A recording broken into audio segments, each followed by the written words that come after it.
চুরি ডাকাতি হানাজারি এসব বেড়ে চলবে, সমস্যা হবে, দেশের অবনতি হবে। নতুন সরকার আসার পরের থেকে এই প্রবলেমটা হলো, আমাদের কোনো নোটিশ দেওয়া হয় না, আমাদের কোনো আশ্বাস দেওয়া হয়নি, আসছে আইসা হুট করে উঠিয়ে দিচ্ছে। প্রত্যেকেরই একটা না একটা আমাদের কর্মসংস্থানের ব্যবস্থা করে দেবে।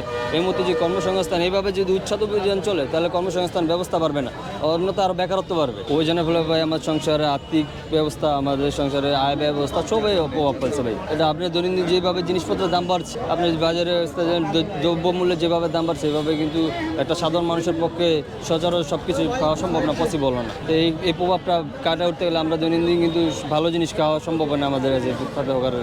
কেউ একদিন শাক ভাত দেখায়, কেউ একদিন মাছ দেখায়, সবার পক্ষে সব কিছু সম্ভব হয় না কাজ করে খাওয়াটা। হ্যাঁ, অবৈধ তো এটা এই ফুটপাত তো আর আজকের না ভাই। কোথায় ফুটপাত নাই আপনি বলেন দেখি, কোন দেশে ফুটপাত নেই? ফুটপাত কম বেশি সব জায়গায় আসছে। তাই বলে তাদের একটা পুনর্ব্যবস্থান সরকার করে দেয়, তারপরে ফুটপাত উচ্ছেদ করা হয়। আমাদের এখন পুনর্ব্যবস্থা না করলে আমরা কোথায় বসবো? অবশ্যই অবৈধ কাজ।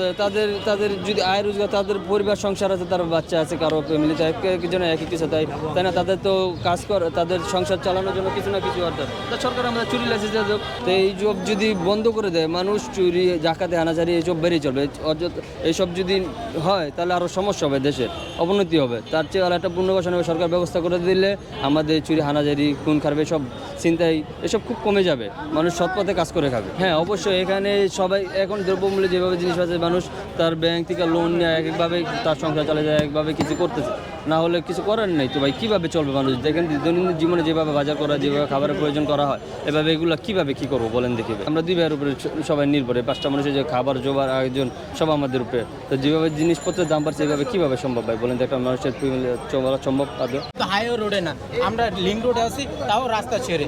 হ্যাঁ, আমরা এখানে আজকে 20 বছর 25 বছর ধরে এখানে আজকে আমরা, তারপরে তো কোনো প্রবলেম হলো না। আজকে কেন প্রবলেম? হ্যাঁ, নতুন সরকার আসার পরের থেকে এই প্রবলেমটা হলো। আমরা তো আর কারো বিরোধী হয়ে আমরা কোনো কাজ করতেছি না, এখানে কর্ম করে কাজ। সরকার যেভাবে বলে সেভাবেই আমরা করি। আমাদের 3 মাস আগে নোটিশ দিত, আমরা উঠে যাবো। আমাদের কোনো নোটিশ দেওয়া হয় না, আমাদের কোনো আশ্বাস দেওয়া হয়নি, আসছে আইসা হুট করে উঠিয়ে দিচ্ছে। বলার কোনো ভাষা নেই। আজকে উঠিয়ে দিচ্ছে, আজকে আমার বাজার বন্ধ। আমি রোজ কাজ করি, রোজ এখান থেকে টাকা নিয়ে যাই, কিন্তু আজ দোকানদারি হয় না, আমার ঘরে টাকা দেওয়া বন্ধ। আমার মা হলো অসুস্থ, হার্টের পেশেন্ট। আমাদের সমাধান হলো, আমাদের আগে যেভাবে ছিল সেভাবে আমরা দোকানদারি করি, ব্যবসা বাণিজ্য করি, সেটাই ভালো হবে। যার যে দাম বনে সে কিনে, না কিনলে চলে যায়। আমরা তো কারোর সাথে কোনো হাতাহাতি ঝগড়া কোনো কিছুর ভিতরে নাই। 1.5 মাস পরে ঈদ, এখন আমাদের যদি উঠায় দেয় আমরা কি করব বলেন?